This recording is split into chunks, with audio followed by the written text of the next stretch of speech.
Meaning of Her Majesty's Customs and Excise. Her Majesty's Customs and Excise. Her Majesty's Customs and Excise. Her Majesty's Customs and Excise.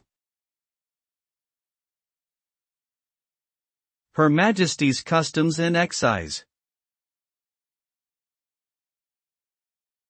Her Majesty's Customs and Excise, HMCE, was a department of the British government responsible for collecting taxes on imported goods and enforcing regulations related to customs and excise duties.